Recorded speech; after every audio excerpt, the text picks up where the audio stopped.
Some missions are just doomed from the start. Deep inside some derelict facility, the air is thick with failure. Major Kong is on his knees, apologizing through gritted teeth. I'm sorry that things have turned out this way, Professor. But the professor's face is a mask of self-loathing. Don't say that, Major Kong. I'm the one who's sorry for putting you in this situation. His voice drops to a guttural rage, fueled by guilt. This rescue mission would have succeeded if only that goddamn informant hadn't turned on us. They were played. The intel promised militia. What they got were highly trained soldiers, triple the projected number. They knew every detail. It wasn't a mission, it was an ambush. The whole thing was a trap. The words barely leave his mouth before the metal door is kicked off its hinges with a deafening clang. In the chaos, Sergeant Kim hits the floor hard. Blood blossoms on the concrete. Major Kong screams his name, a raw, desperate sound. But it's too late. The price of betrayal is always paid in blood. 10 years later, time is supposed to heal all wounds, but for some, it just buries the scars deeper. In a normal high school classroom, a girl taps her pen, lost in thought. She's thinking about him, the new third-year transfer student everyone's buzzing about. But for her, his arrival is nothing short of a miracle. I believe my brother died in the plane crash with my parents. She writes the words, my brother. In her notebook, tears blurring the ink. I never dreamed that he would return after 10 years. At the immigration office, a reunion a decade in the making unfolds. An old man's trembling hands cup the face of a gray-haired young man, as if trying to grasp a ghost. You were alive all these years. Tears stream down his face as he pulls the boy into a crushing hug, a hug so tight it makes our boy flinch. But through the flicker of pain in his eyes, a gentle, resigned smile emerges. He's home, but that feeling of home is fleeting.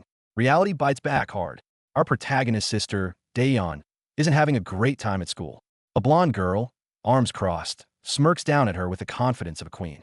Daeyeon, do you have any idea how many times I shouted your name? You brought it, didn't you? Daeyeon looks panicked. Then what am I supposed to wear if I give it to you? The blonde girl just snickers. This isn't a negotiation. Smack. The sound echoes. The surrounding girls either giggle or watch with cold amusement. I've been too nice to you recently, haven't I? The bully sneers, phone in hand. Maybe a good beat down in front of everybody will put you back in your place. Daeyeon's head hangs low, tears welling in her eyes, silent. She has no idea that her salvation is walking right out of classroom 3-2. And here he is, our boy, Ijin Lee. The teacher introduces him, and the girls in the class lose their minds. OMG, he's hot. But the guys? Not so friendly. One blonde dude leans against the wall, a clear look of annoyance on his face. Another one in the back glares, his thoughts practically dripping with venom. What's so good-looking about this F*************? Yeah, the haters are already lining up. Trouble finds him faster than he can find his seat. The guy with the death glare, Jae-hyung, is one of the local toughs. As Ijin walks past, Jae-hyung subtly sticks his foot out, ready to give the new kid a little welcome trip. Big mistake. Ijin's footwork is fluid. A slight slip, a micro-adjustment, and he glides past the obstacle without breaking stride. Jae-hyung's face freezes in disbelief. Ijin glances down, his eyes sharp and cold. A silent exchange, but the message is clear. Game on. Jae-hyung is reeling. Shit, I had it timed perfectly. He seethes internally. Ijin, meanwhile, is already processing the encounter. Is this bitch seriously sizing me up right now? And then a memory, a voice. Major Kang's stern warning echoes in his mind. Remember, Ijin, once you're back in Korea, you need to stay away from any fights. Yeah, stay away from fights. He knows. He'd told the major as much. A rash decision could potentially cause me my life, and that would be a rookie mistake. He'd even said it with a hint of pride. I've survived many battlefields over the past 10 years because I'm a pro. The major had been stunned into silence by his cold, calculating logic. Hold it. That's not what I'm talking about. He wasn't worried about Ijin losing a fight. He was worried about a boy raised for war, ever finding peace. But trouble is a magnet, and he's made of steel. Ijin turns to walk away, leaving a chilling warning in his wake. I'm saying this for the sake of the poor kid that ends up going against you. The other lackey just scoffs, thinking it's all talk. They have no idea what kind of monster they've just poked. The classroom hierarchy is clear. 2 guys to watch out for, Jae-hyung Lee and his buddy Ijin Yu. But right now, all eyes are on Ijin. Some offer a friendly welcome, others watch from the shadows. Ijin plays the part of the perfect new student. Approachable, polite. But his eyes never stop moving, scanning the room like a high-tech radar. assessing every potential threat and ally. Class is mind-numbingly boring for him. He's seen real explosions, heard real screams. The equations on the blackboard and the whispers between classmates are just white noise. He sits there quietly, a stone statue, while his mind replays a decade of fire and blood. He's trying so hard to be a normal kid, but you can't just switch off who you are. The final bell rings, and he can finally breathe. Looking out at the carefree students on the field, Ijin's expression is complicated. Peace. It's so peaceful here. It's a peace that feels both unreal and incredibly fragile. And he knows better than anyone what it takes to protect it. Pouring rain, thick mud, freezing water, the desperate gasps of close-quarters combat, the deafening POW of the shooting range. This was the world he knew. Every scar, every near-death experience, forged him into what he is today. Every pull of the trigger, calm and precise. Every breath taken, calculated for survival. But now, he closes his eyes, trying to banish those images from his mind. He wants to hold on to this hard-won peace, even if it's just for a day. After school, Daeyeon is waiting for him at the gate. She's startled when he shows up, quickly denying she was waiting for him. Ijin just smiles, seeing right through it. Let's walk home together. The girl's cheeks flush, her eyes bright with a joy she hasn't felt in years, mixed with a little bit of teenage awkwardness. It's nice, having a brother. The walk home is a bit awkward. It's weird, isn't it? Ijin breaks the silence. Daeyeon immediately denies it, though her crimson face tells a different story. You don't have to feel bad about it, Ijin says gently. It feels pretty weird for me too. 10 years is a long time. They're siblings by blood, but strangers by circumstance. And just as a moment of connection seems possible, Daeyeon suddenly stops in her tracks. Stop. Trouble is never far behind. Daeyeon's friends are waiting anxiously at a restaurant, only to see her walking with some guy. And word travels fast in the high school jungle. You know, the girl who Ijin is walking home with your boyfriend, Daeyeon. The taunt is delivered with surgical precision. A storm of misunderstanding and jealousy is brewing. He's not. He's just my brother, Daeyeon explains frantically. But they're not listening. A brother? I didn't know you had a brother, the leader says, sizing up Ijin with a predatory gaze. Do you seriously think that I'm your friend? He sneers, stepping closer. Watch yourself before you get hurt. You want to act like a tough bitch for your sister. Is that it? The punk taunts. Ijin doesn't answer. His eyes are sharp, analytical, breaking down his opponent's every move. He's leaving himself too wide open, closing in without a second thought, meanwhile leaving all his vital points open for attack. To Ijin, this isn't a fight. It's a clinical takedown. A flash of red glints in his pupils. The switch has been flipped. Answer me, you little bitch, the bully roars, grabbing Ijin by the collar. He's just made his last and most critical mistake. Ijin sighs. So much for walking away. He considered it, but the moment the guy laid hands on him, he knew. That promise to Major Kong? It was about to be broken. My brother lived overseas, so he's just not used to how things work in Korea. The lackeys are still snickering, completely oblivious to the predator they've cornered. They clutch Ijin's shirt, thinking they're in control. What the hell does it have to do with me? Ijin's voice is ice. His eyes are filled with pure annoyance and something else. Something deadly. Beside him, Daeyeon is frozen in terror, tears welling up. Smack! A sickening crack. Not a slap, but the sound of a joint being displaced. Ijin's hand moves like a viper, seizing the bully's wrist with a precise twist. A scream rips through the air. My wrist. It hurts like shit. It's over in a flash. Ijin turns to his stunned sister. Wait here for a minute. It's time to take out the trash. Another one charges, roaring with misplaced confidence. To Ijin, his movements are laughably slow. He doesn't even bother to dodge. He just pivots and throws a single punch. Kapow! A sickening thud. The muscle-bound idiot flies backwards like a rag doll, slamming into the wall and crumpling to the ground, out cold. One punch. That's all it took. The remaining thugs are paralyzed with fear, their faces twisted in a cocktail of shock and terror. Ijin stands over them, his expression cold and unreadable. A single thought crosses his mind. Well, there goes my promise to Major Kong. He chose family over peace. Meanwhile, back at a military base, Major Kong watches his soldiers run drills, a worried frown etched on his face. We trained him for 6 months, but I can't help worrying. He confides in a comrade. He lived in such a harsh place since he was only 9. I just hope he adjusts well to being back at home. He has no idea that his worst fears are already coming true.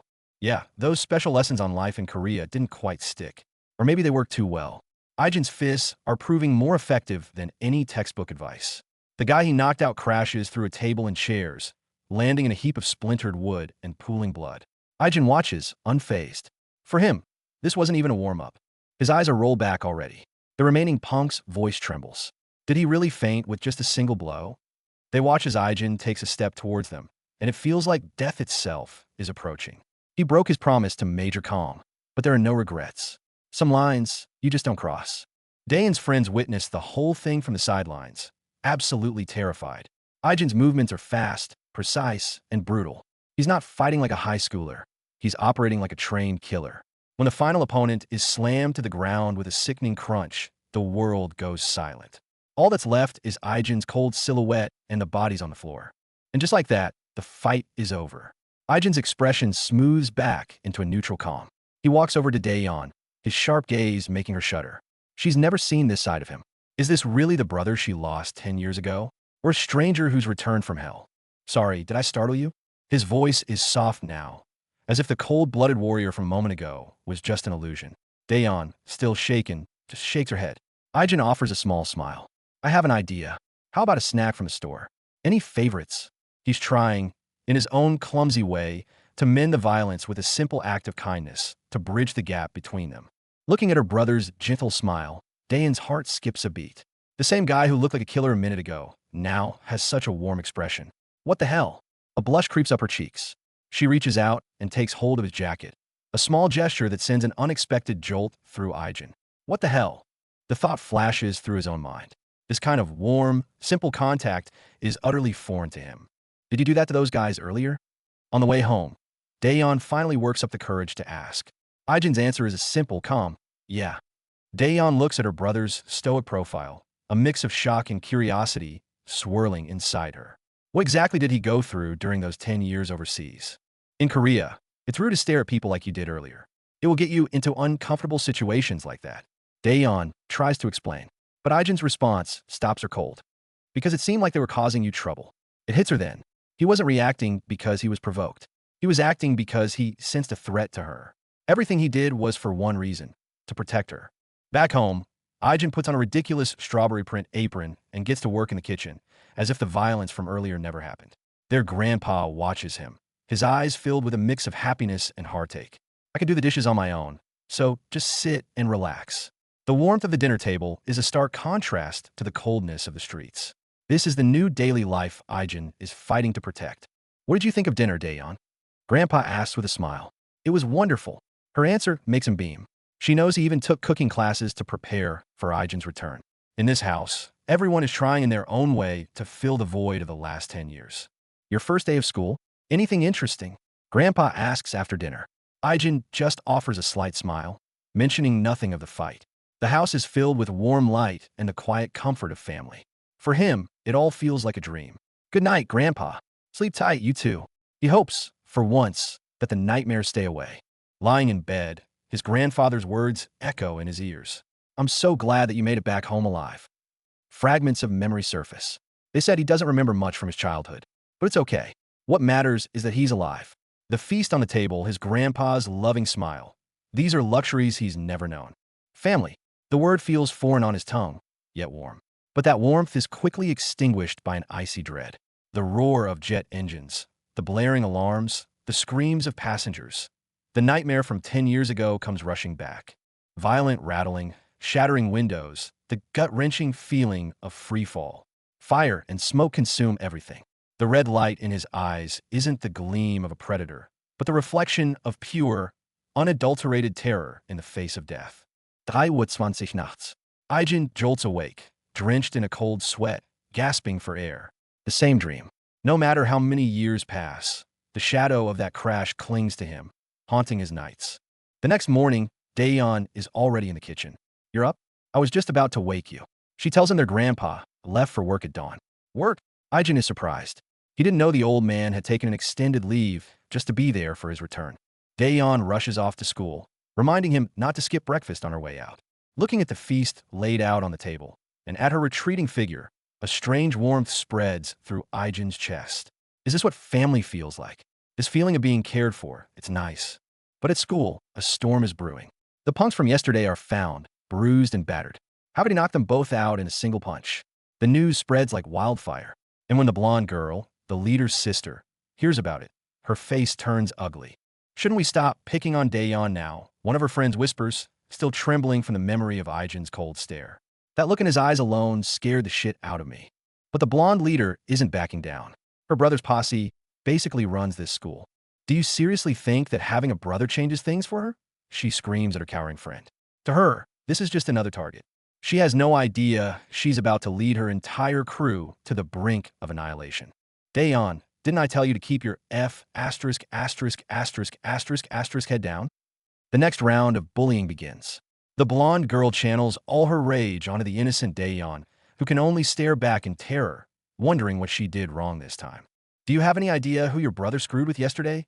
The blonde smirks, her voice dripping with menace. My brother's friends should be paying a visit to your brother right about now. The color drains from Daeyeon's face. Her worst fears are coming true. What are you trying to do to my brother? For the first time, Daeyeon fights back, but her courage is met with a violent shove. She hits the ground, despair and fury making her tremble as tears stream down her face. She clenches her fists, nails digging into her palms. Meanwhile, in classroom 3-2, the eye of the storm has formed. The school's top dog, Jisoo Kim, has arrived with his posse, surrounding Ijin. The entire student body is watching, waiting for the show to begin. Ijin just watches them, his expression unreadable. And then, Daeyeon bursts into the room, breathless and tear-streaked. Ijin's gaze flickers towards her, a subtle shift in his demeanor. Daeyeon, he asks softly, your sister here because she's worried for her brother? How sweet. Jisoo Kim mocks, clearly unimpressed. My sister only whines and nags me to do shit for her. Shut up. Ijin's voice isn't loud, but it carries an undeniable weight of authority. Daeyeon looks at her brother, her face a canvas of guilt and fear. She feels like she's dragged him into this mess again. She doesn't realize that to Ijin, she's not the mess. She's the reason he cleans them up. This guy again? Jisoo's lackeys recognize Ijin, and not fondly. One of them still remembers the perfectly aimed eraser that headshot him last time. Jisoo's right-hand man decides to show off. He kicks a cigarette pack off the ground, sending it flying like a bullet into some poor kid's face. It's a display of speed and precision. But Ijin just watches completely unimpressed. Haha, that's it? You're shooting with a sorry-ass pistol, but I just pounded him with an AK. They're still gloating, completely missing the fact that the look in Ijin's eyes has changed. Call him out after school, Jisoo commands. They're going to teach this new kid a lesson. Meanwhile, Ijin is walking over to the student who just got hit, offering a quiet word of comfort. He's not looking for a fight. He's ending one. The kid he's comforting is the same one who told him about Daeyeon being bullied. He thought Ijin was just another transfer student. He never expected him to actually stand up for someone he barely knows. That girl just liked a boy who happened to like Daeyeon, and that's the only reason why she's getting everything. The boy explains, his voice full of frustration. People like them don't need a specific reason to pick on someone. Ijin listens in silence, his expression growing colder with every word. At the dinner table, Grandpa is still worried about Ijin adjusting to school, and Daeyeon, not wanting to worry her family, forces a smile and says everything is fine. In this house, everyone is thinking of each other, telling white lies to protect one another. Jisoo and his crew storm into classroom 3-2. What are you guys doing in our class? Someone asks. But Jisoo only has eyes for one person, the calm, gray-haired kid sitting in the corner. That's him, a lackey whispers. You idiots got your asses handed to you by a scrawny bitch like that. Jisoo scoffs. We were caught off guard. The guy tries to explain, but Jisoo cuts him off. So, you're Jisoo Kim? Ijin stands up, finally speaking. Didn't think you would have had the time to find out, Jisoo sneers back. The final boss battle is about to begin. Daeyeon runs in, seeing her brother surrounded, and freezes in fear. Jisoo's sister, the blonde, follows right behind, a smug look on her face. She thinks her brother can handle anything. She is so wrong. I'm sorry, Ing. Daeyeon sobs, apologizing. Ijin's gaze softens as he looks at her. You have nothing to be sorry for, he says quietly. He turns back to Jisoo and his crew, his voice dropping to absolute zero. They're the ones who should be sorry. And then he moves, a blur of motion. An elbow strike connects with a goon's jaw. The guy drops like a sack of bricks. You little piece of shit. Jisoo roars and charges, throwing a wild punch. But to Ijin, it's a telegraphed, clumsy attack. He sidesteps with ease and counters with a brutal right hook that lands squarely on Jisoo's face. The rest of the crew swarms him, but it's useless. Every one of Ijin's strikes is precise and efficient. Every block is perfect. This isn't a fight. It's a dismantling. The classroom fills with the sounds of pained groans. What just happened? Jisu's sister, the arrogant blonde, is utterly stunned. She stares at her brother, lying on the floor like a broken toy, completely unable to process what she's just seen. For the first time in her life, Jisu's sister knows what true fear feels like. She looks at Ijin, at this cold, emotionless boy, and feels like she's facing a primordial beast. She trembles, a single thought racing through her mind. He's not going to hit me too, is he? Ijin ignores her. He walks over to Daeyeon and asks softly, "Isn't that what they did to you today too?" Daeyeon freezes. She looks at the bullies writhing on the floor, then back at her calm, collected brother, and finally, she understands. He did all of this for her. He's not a monster. He's her knight. "I'll walk you back to your homeroom." Ijin takes Daeyeon's hand and leads her out of the carnage. The entire school watches them go, their eyes wide with a mixture of awe and fear. The hell just happened? Did Gishu Kim's entire posse just get hooped by one guy? A legend was just born. That new kid is pretty hardcore, isn't he? Jae-hyung and his friends whisper, feeling lucky to be alive. Good thing we didn't try to jump him. Meanwhile, Jisu's sister screams in impotent rage. F********************* idiots. Ijin walks through the stunned crowd, accepting their stares. He knows his high school life will never be peaceful now, but he doesn't care. He has something far more important to protect. "Thank you," Daeyeon says softly, "because I drag you into this mess. It's supposed to be this way." Ijin cuts her off, his gaze unwavering. For him, protecting his family isn't a burden. It's his purpose. Back where I used to live, everyone only had their own interest at heart. Ijin's mind flashes back to the war-torn ruins. They never cared about what happened to others, as long as they didn't have to suffer. His eyes grow distant, filled with a profound sadness. But even those people would act differently sometimes. And that was only when their own families were involved. Gunfire and explosions. Bodies littering the streets. This was the world that raised him. It was there he learned to survive. And it was there he learned what it means to protect. "I still don't remember much from back then. But it doesn't change the fact that we're a family," he tells her. The boy who carried a crying child through a wasteland and the young man who protects his sister in a high school hallway. They are one and the same. He lost his family once. He will not let it happen again. "I'll see you later," Daeyeon says with a bright smile. Watching her disappear in her classroom, a rare look of peace settles on Ijin's face. He turns and walks back to his own class, closing the door, shutting out the noise of the world. The moment he enters his classroom, he's greeted like a returning hero. "Dude, you beat those bastards so hard. You butchered them," his classmates cheer. Across the room, Jisu Kim, the former king of the school, can only tremble in his seat, his eyes filled with fear and resentment. He watches Ijin, a cold realization dawning on him. There's something different about that bitch. He doesn't fight like any typical thug at school. He's right, but it's far too late. In the hallway, Jisu's sister rips into her useless crew. "Just gonna keep sitting around like this?" The red-haired goon snaps back. "You go and fight him yourself if you think it's so damn easy." The infighting has begun. This gang, held together by fear, is crumbling in the face of a greater power. "Goddamn losers," she mutters, storming off. She needs a new plan, a way to hurt the new kid where it really counts.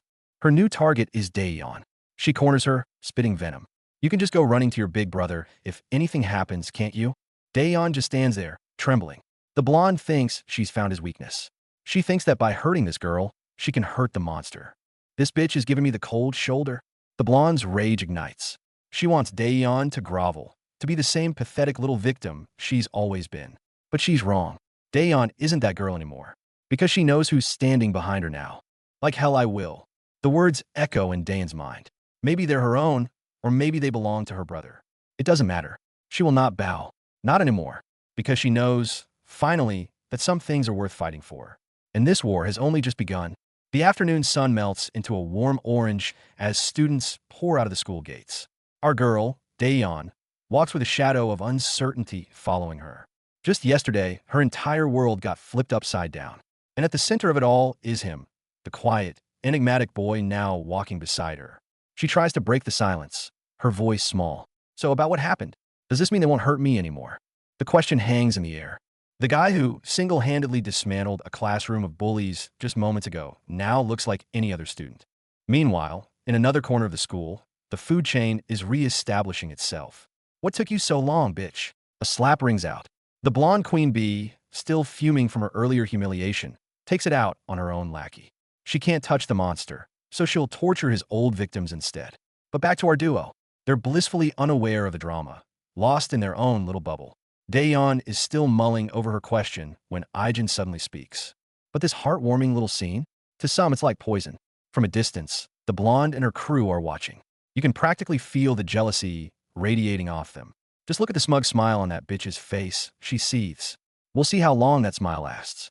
Inside the store, Daeyeon is deep in thought over green onions, completely oblivious.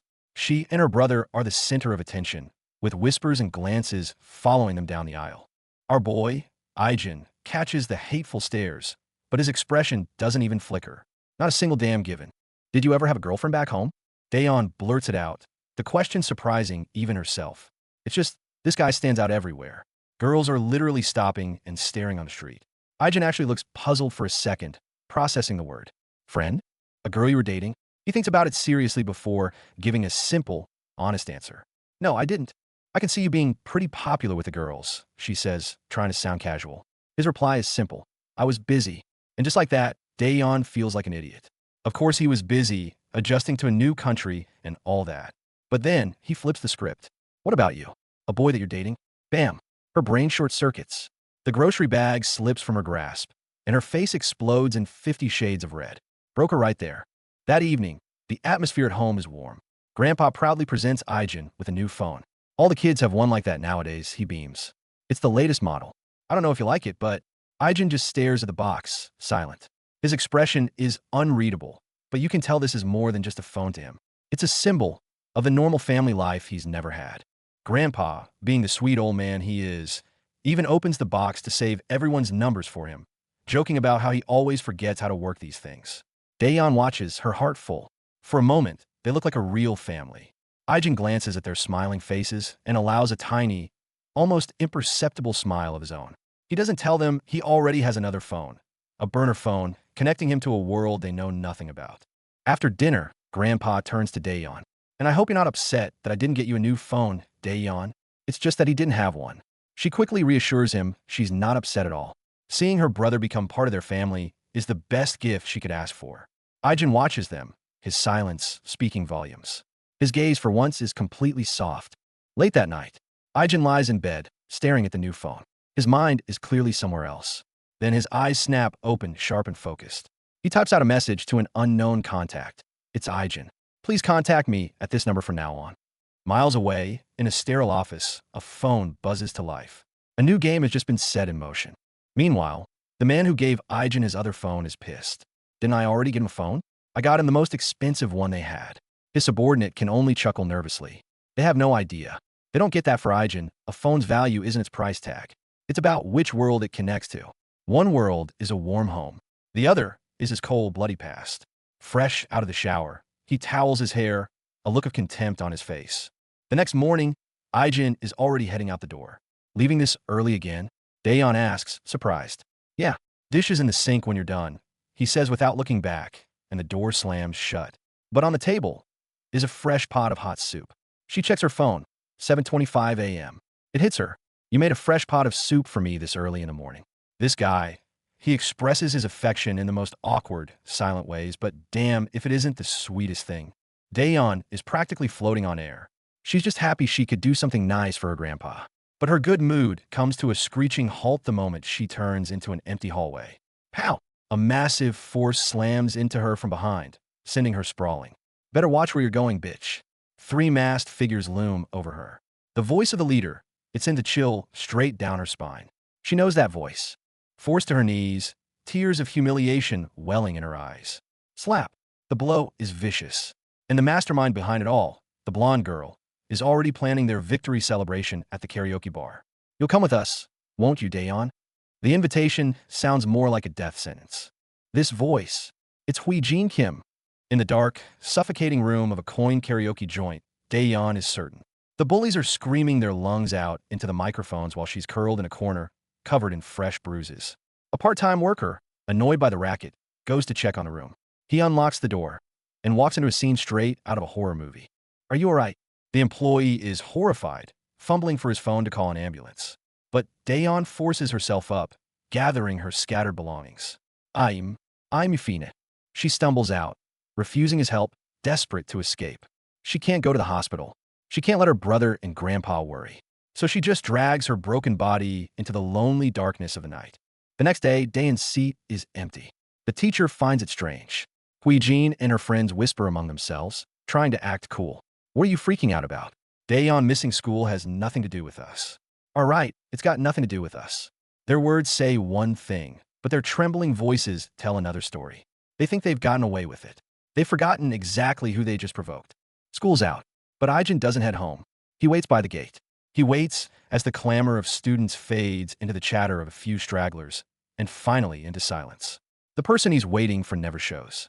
As night falls, he stands alone by the fence, a solitary figure against the encroaching darkness. A bad feeling begins to coil in his gut. He gets home to a dark, empty house. He tries calling Dayan's phone, but it goes unanswered. He opens her bedroom door. The room is empty, the bed a mess, her phone vibrating endlessly under the covers. And then, his eyes lock onto the pair of white sneakers by the door. He just stands there in the doorway, perfectly still. His fist clenches at his side, almost imperceptibly. He doesn't say a word, but the very air around him grows cold and heavy. I tried calling you, but you didn't answer. He knows she's in there. He knows she's hiding. You sick? How bad is it? His voice is low, laced with a carefully controlled concern. He thinks about going to get her some medicine, but his feet are rooted to the spot. His gaze is fixed. He can't look away from her shoes.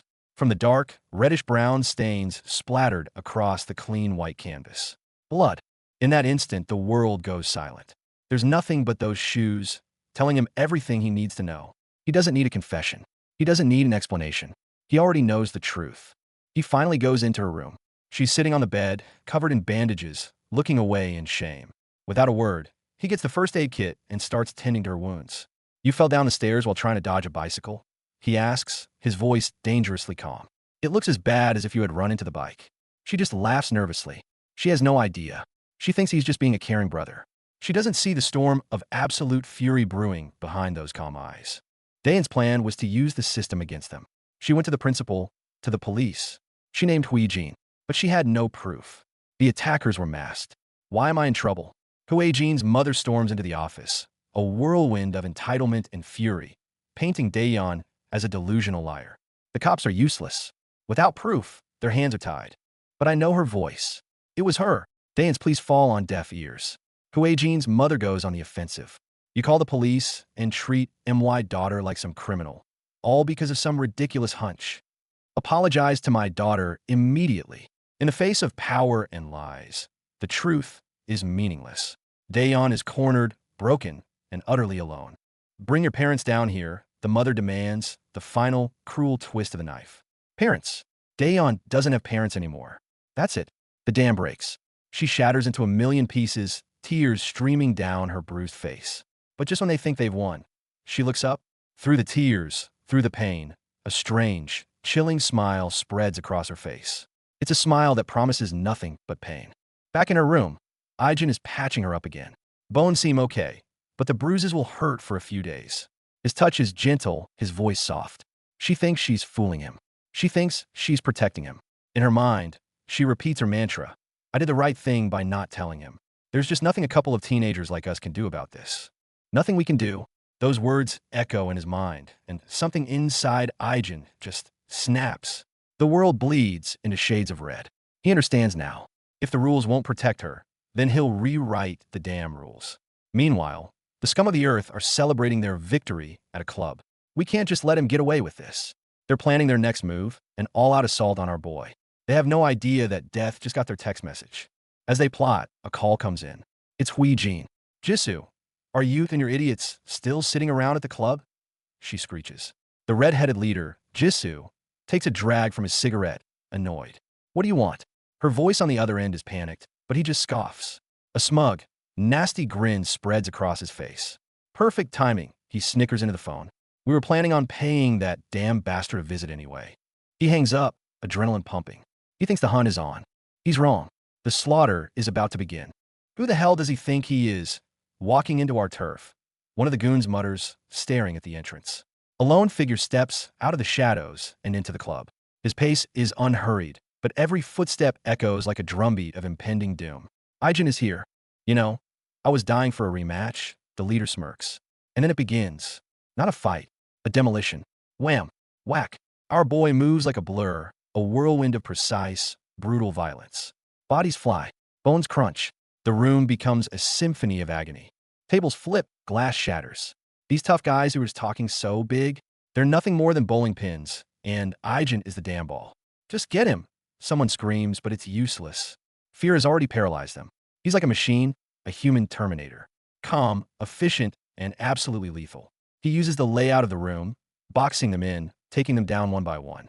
The entire thing is over in less than a minute. The leader, Jisoo, grabs a bottle and swings with everything he's got. Just die, you bastard. But the bottle stops inches from Ijin's head, caught effortlessly. And then, smack! The bottle finds a new home on Jisoo's own skull. Ijin kicks him to the ground, pins his hand under his foot, and applies pressure. Slowly, deliberately, until a sickening crack echoes through the room. Ack! Cough! Fuck! Jisoo chokes and struggles, pinned under Ijin, fighting for every breath. For the first time, looking into those cold, dead eyes, he understands true fear. I thought I told you. Ijin's voice is barely a whisper, a terrifyingly calm decree from hell itself. To leave my sister alone. I'll be back if I so much as hear a rumor that you went near my sister, he says, his voice flat, punctuating each word with a brutal kick. And you'd better keep your sister in line, because if she even touches my sister, I'll be back for you. And believe me, I won't hold back next time. He leaves the leader a broken, whimpering mess on the floor and walks away without a backward glance. Behind him, he leaves a scene of utter carnage. He steps out of the club, the murderous aura vanishing as if it were never there. He comes face to face with Ijin and her friend, who are frozen in terror. They can only stare, speechless. Just then his phone rings. It's Grandpa. Hi, Grandpa. He answers, his voice instantly warm and normal, as if he was just out for a stroll. He walks right past Ijin, not even sparing her a glance. Ijin stares at his retreating back, then glances at her brother, Jisoo, who's being helped out of the club, battered and broken. And she finally understands. She didn't pick a fight with a boy. She picked a fight with a monster. Ijin, her friend screams, but the name doesn't register. She's lost in a world of pure, unadulterated terror. Ijin finds his grandpa, waiting for him on a bench. The old man looks worried. Sorry for calling you away from your friends, he says with a sigh. It's about Daeyeon. Those bruises aren't from a flight of stairs. She's hurt badly, but she refuses to see a doctor. I guess she just doesn't want her old grandpa to worry. After the accident, I lost everything. Then, she was the only reason I kept going, Grandpa says, his eyes glistening with tears. But I can't give her what she needs. She's growing up, and there are things she won't tell me anymore. Grandpa, Ijin says softly, kids grow up. They drift away, asking you for help. Maybe that's the hardest thing in the world for her to do right now. I haven't been here for very long, but some things were obvious from the very beginning, Grandpa says, a look of profound relief on his face. I could tell just how much you love Daeyeon, but also just how much she loves you too. Ijin meets his gaze. Don't worry too much, he says, a genuine, gentle smile finally reaching his eyes. I'll keep an eye out for her at school. The city lights glitter across the water as they sit in comfortable silence. I don't know how to express it in words, Grandpa says, his voice thick with emotion. But I'm so happy that you're here. The war may not be over, but from now on, they're fighting it together.